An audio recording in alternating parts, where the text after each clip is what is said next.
정치 얘기 많이 했는데요. 오늘 잠시 문학의 이슈 하나 들여다보겠습니다.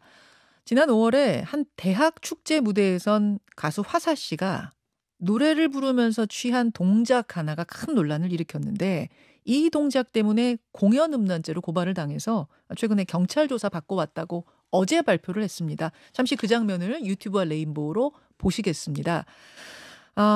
손바닥을 혀로 이렇게 핥은 후에 신체의 특정 부위를 쓸어내리는 듯한 그런 퍼포먼스인데요. 이 무대는 대학교 축제라는 제한된 공간에서 벌어진 거였습니다만 관중들이 그 촬영본을 SNS에 올리면서 일파만파 퍼져나갔죠. 그리고 한 학부모 단체가 고발을 한 겁니다. 예술인가 외설인가. 90년대 마광수 교수의 책 즐거운 사라가 나왔을 때 한바탕 논란이 있었고요. 그 뒤에 대학로의 누드 연극들 놓고 또 한 번 논란이 있었습니다. 그렇다면 이번 화사의 무대는 과연 예술일까요? 외설일까요? K-팝이 세계 문화계를 선도하고 있는 상황에서 한 번쯤은 생각해봐야 할 주제일 것 같아서 오늘 던져봅니다. 양쪽 의견 다 듣고 여러분의 생각 정리하시죠. 먼저 화사 씨를 고발한 학생 학부모 인권보호연대 신민향 대표부터 연결을 하겠습니다. 신 대표님 나와 계세요. 네, 안녕하세요. 네. 화사 씨를 고발하기까지의 이유랄까요? 어떻게 고발을 결정하셨습니까? 저희가 고발한 것은 6월 22일이고요. 예. 5월 12일 날 성균관대학교에서 화사 씨가 출연을 하는데요. 네. 화사 씨의 공연 안무와 전혀 맥락에 맞지 않는 다리를 양쪽으로 벌리고 앉은 자세에서 혀로 손을 핥은 뒤 성기 부위를 손으로 쓸어 올리는 행위랍니다. 이 행위는 형법 245조의 공연 음란죄 소정의 음란 행위에 해당되는 사실입니다. 이 행위에 대해서 그 사회 평균이 사실 기준이 되거든요. 사회의 평균인, 예. 네네, 그렇습니다. 저는 대학 현장에 있진 않았고요. 그 화사 씨의 영상이 급속도로 퍼지면서 저도 원하지 않게 이것을 보게 됐습니다. 예. 그래서 성적 수치감을 느꼈고, 사회 평균이라면 저처럼 수치감을 느꼈을 것이고, 많은 사람들이 사실 고통을 좀 호소했습니다. 그리고 초등학생들이 이 댄스 가수 유랑단이 굉장히 유명해지면서 공연장에 가서 공연을 보는 것을 보고 제가 고발을 하게 되었습니다. 그러니까 대학 축제 현장이었지만 이제 TV 프로그램에 또 연계가 된 상황이었기 때문에 네, 맞습니다. 그 현장에 대학생만 있었던 게 아니라 어린아이들도 갔어요? 네네, 그렇게 충분히 예상이 되고요. 성균관대학교의 축제에 이제 초등학생 아니면 중고등학생이 갔는지 이제 정확한 여부는 또 나중에 밝혀지겠지만 일단 다른 공연 영상들이나 봤을 때 이제 초등학교 저학년, 고학년이 아니라 정말 한 3, 4학년으로 보이는 학생들까지 그 공연을 아무튼 보고 있었죠. 네. 그러니까 네. 보는 영상으로 본 많은 대중들이 수치심을 느꼈다는 거 하나, 그리고 현장에 네. 미성년자들도 있었을 것이다 이렇게 보이는 부분, 네. 이런 것들 때문에 이것은 공연 음란죄에 해당한다 보셨다는 거군요. 네네, 맞습니다. 예. 불특정 다수가 볼 수 있는 장소에서 음란한 행위를 한 경우 이게 이제 공연 음란죄인 건데 예를 들면 네. 바바리맨 같은 경우요. 화사 씨 행위도 그에 준하는 수위였다 이렇게 보시는 건가요? 앞서 말했듯이 공연 음란죄는 정상적인 성적 수치심을 해하고요. 성적 도의관념에 반하는 행위입니다. 근데 사안에 따라서 바바리맨의 경우 경범죄 처벌법 제3조 제1항 제33호로 처벌을 받는다고 합니다. 예. 그래서 화사 씨의 행위는 불특정 다수인 대중들이 더 많이 보았기 때문에 어떤 면에서는 악영향이 더 크다고 할 수 있습니다. 바바리맨보다 악영향이 더 클 수 있다? 네. 알겠습니다. 그런 이제 주장이신데 반론을 펴는 분들의 주장은 이렇습니다. 그곳이 대학교 축제 현장이었기 때문에 관객들이 대부분 대학생, 성인일 것으로 예상되는 점. 그리고 가수의 퍼포먼스는 그 음악을 돋보이게 하는 어떤 예술가의 자유의 영역으로 봐줘야지 음란한 눈으로 보기 시작하면 웬만한 댄스 동작은 다 음란죄로 걸릴 수 있다. 이런 주장 어떻게 생각하세요? 과잉댕이라는 비판의 목소리가 이제 저도 수많은 댓글을 통해서 알고 있는데요. 예. 퍼포먼스라고 해도 장소와 사람에 따라서 행해져야지 예상하지 못한 곳에서 다수를 상대로 테러와 같이 행해져서는 안 된다고 생각합니다. 테러와 같은 수준이었다고 네. 저희는 그렇게 생각을 하고요. 예.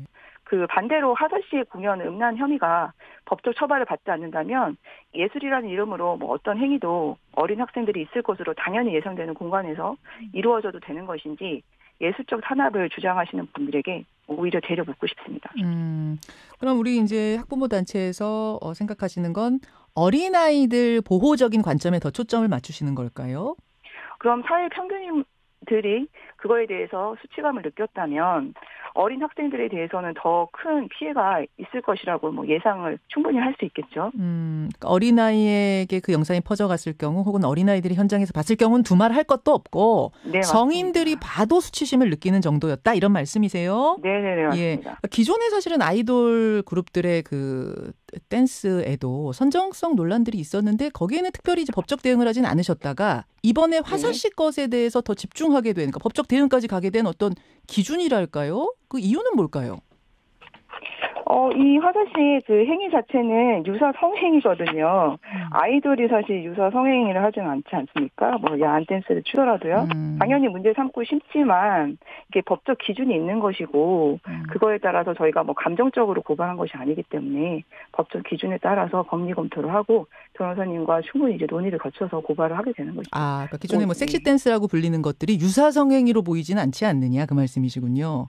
네네. 기준을 그걸로 잡으셨다 그 말씀. 네, 법적 법리 검토를 한 거죠. 알겠습니다. 어쨌든 이것이 이제 시대착오적인 예술 탄압 아니냐. 자칫 공연 전반에 대한 검열이나 위축으로 이어지진 않겠느냐에 대한 우려에 대해서 어떻게 보세요? 그러면 케이팝이 정말 화사 씨처럼 돼야 되는지를 역으로 정말 묻고 싶거든요. 어, 저희가 진짜 이 화사 씨의 이 안무의 공연을 해외에서 뭐 한다든지 물론 모르겠습니다. 해외에는 또 그 나라만의 또 문화적인 게 있겠지만 지금 화사 씨는 지금 한국에서 그것도 대학 축제에서 공연을 한 것이거든요. 그러면 이게 과연 정말 케이팝 문화로 저희가 자랑스럽게 밖에 내보일 수 있는 공연인 건지 오히려 그분들에게 정말 묻고 싶네요. 예. 이 무대가 논란이 되면서 화사 씨는 상당히 고통당하고 있다라고 호소를 했습니다. 악플의 네. 수위가 너무 세다. 눈물이 폭포처럼 쏟아졌다. 이런 얘기를 최근에 했어요. 이미 네. 개인적으로 고통을 당했는데 뭐 법적 소송까지 또 가야 되겠느냐? 이런 이제 팬들의 이야기도 있습니다. 어떻게 생각하십니까? 그 화사 씨가 자신에게 뭐 악플을 늘 따라다닌다 이렇게 말하고 있는데 그러면 대중들이 화사 씨한테 받은 상처에 대해서는 왜 책임을 지지 않는지 뭐 화사 씨의 반성하지 않은 모습이 사실 좀 많이 당황스러운 부분이에요. 최근에 그러니까 그 공연 후에 그 대학 공연 후의 모습에서도 또 문제를 보신 거예요? 거기에서 보면은 본인의 행위가 어땠는지에 대해서 전혀 일체 말하지 않고 있거든요. 그냥 악플이 너무 심하다. 그 악플 때문에 자기가 힘들다. 이런 이야기밖에 없는 것이죠. 새로운 곡도 그렇고, 그리고 이제 여기서 보는 이제 어떤 교복을 입고 나오는 모습도 보고 했을 때, 뭐, 지금 자중하지는 않고 있다. 저희는 그렇게 보고 있습니다. 알겠습니다. 알겠습니다. 네. 여기까지 화사 씨를 공연 음란죄로 고발까지 하게 된 이유는 무엇인가 그 입장 한번 들어봤어요. 대표님 고맙습니다. 네, 감사합니다. 예. 이어서 이번 고발이 과도하다고 보는 대중문화예술계 입장도 들어보지요. 김원식 평론가 연결이 되어 있습니다. 김원식 선생님 나와 계세요. 네, 안녕하세요. 예, 이번 고발 사태에 대해서 이제 앞에 고발한 단체 이야기 쭉 들으셨는데 어떻게 생각하십니까? 저는 일단 해당 단체에서 불쾌하게 들을 수 있을지는 모르겠습니다만은 이거는 이제 일종의 몬스터 페어런트 집단이 예술적 자유에 대해서 과도하게 개입한 사례라고 이렇게 생각을 하고 있습니다. 잠깐만요. 뭐라고 하셨어요? 몬스터 페어런트 집단이죠. 괴물이요? 괴물 부모 집단이라고 보시는 거예요? 이거는 이제 공식 용어고요. 원래 미국의 헬리콥터 제 마음에서 온 겁니다. 그러니까 자녀의 학교 주변을 이제 있으면서 예. 자녀의 모든 것을 간섭하는 학부모들을 말하고 일본에서는 학교의 민원을 너무 많이 남발을 해서 예. 비상식적인 요구를 하는 학부모들을 가리켜서 이 내 자식을 위해서는 어떤 요구도 할 수 있다라고 하는 생각을 하는 그런 학부모들을 가리켜서 몬스터 페어런트라고 얘기를 하는데요. 미국이라고 일본에서는 몬스터 페어런트, 우리나라에서는 그 뭐라고 불리는 거죠? 그냥 그대로 이제 사용을 하고 있습니다. 그래서 이번에 뭐 서희초 교사 사망 사고도 있었습니다만은 네. 자녀의 교육이라는 이유로 과도하게 모든 것에 개입하는 행태 중에 하나가 이번에 화사시 사례에서도 발견이 됐다고 생각합니다. 앞서서 이제 언급을 진행자께서 하셨습니다만은 기본적으로 대학생들이 참여하는 관객의 공연이었습니다. 그 곳에서 문제가 있다고 하면은 자발적으로 지적을 하고 그것에 관련해서 공론화를 시켜야 되는 것은 맞지만은 예. 이것을 법적으로 그것도 공연장에 있지 않았던 제3자인 학부모 단체가 고발을 해서 경찰이 개입을 한다는 것은 거의 뭐 예술 기본적인 어떤 정신이나 그리고 표현의 자유 관점에서 봤을 때도 적절하지 않다. 이건 마치 관객들이 있는 공연장에 학부모라는 이유만으로 자녀들을 보호하겠다는 이유만으로 난입을 했다. 그것도 경찰을 대동하고 난입한 사례다. 이렇게 저는 생각하고 있습니다. 아, 공연장에 무단으로 난입한 듯한 그 정도의 불쾌감, 불편함을 느꼈다 그런 말씀이세요? 만약에 그 현장에서 그걸 만약 예측시 갈 수 있다고 하면 분명히 이거는 예. 난입에 가까운 거라고 생각합니다. 왜냐하면 공연장은 경찰력이 가서 판단할 수 있는 부분은 아니라고 저는 생각을 하고 있습니다. 예. 앞서 그 고발단체의 말씀을 들으셨습니다만 이제 고발단체 쪽에서는 사회 평균인을 기준으로 그걸 보고 수치감을 느꼈다면 그게 바로 공연 음란죄에 해당한다. 그런데 지금 많은 사회 평균인들이 이 정도의 아까 대표님은 유사성행위라고 표현하셨거든요. 유사성행위를 보고 수치감을 느꼈기 때문에 이것은 충분히 예술로 보기는 어렵다. 그러니까 고발의 대상이 된다 말씀하셨어요. 그 부분 어떻게 생각하세요? 일단 첫 번째는 평균인이라고 말씀을 하셨는데요. 예, 예. 그 프로그램은 사실 대학가에서 축제 기간에 벌어진 공연입니다. 그걸 이제 방송 예능으로 제작한 어떤 특수한 그런 상황이었죠. 그런데 여긴 평균인의 상식이 아니고 대학생들의 축제였습니다. 그래서 대학생들을 중심으로 일단 판단을 하는 것이 저는 맞다고 생각합니다. 일단 평균이라는 단어를 쓰셨으니까. 불특정 다수가 아니라는 말씀이신 지금 거군요. 평균인은 아니거든요. 그리고 두 번째는 예. 수치심을 느낀 대상자가 누구였느냐를 이제 보셔야 되는 거죠. 그러니까 학부모 단체 쪽에서는 그걸 판단을 하셔가지고 했는데 이걸 학생들이 고발을 하는 사람은 아니라고 저는 알고 있습니다. 그리고 공연 음란죄에서는 상대방을 성적 욕망을 불러일으키기 위해서 하는 경우를 이제 대체로 중심에 두고 있기 때문에 그 관점이 많이 차이가 있다고 저는 생각을 하고 있습니다.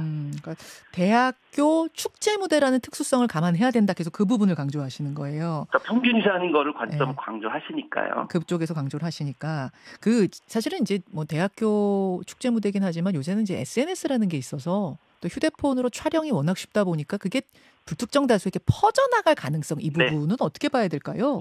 일단은 우리가 미디어에서 굉장히 우리 사회에 저촉이 될 수 있는 내용들은 주의하는 것이 맞습니다. 그런데 이번 사례 같은 경우는 굉장히 특수했습니다. 아까 좀 말씀드렸지만은 대학 공연을 이제 따로 제작을 해가지고 방송에 내보내는 거였는데 그래서 인터넷상에서 여러 가지 지적이 있었어요. 그렇기 때문에 방송 제작진은 편집을 해가지고 방송을 했습니다.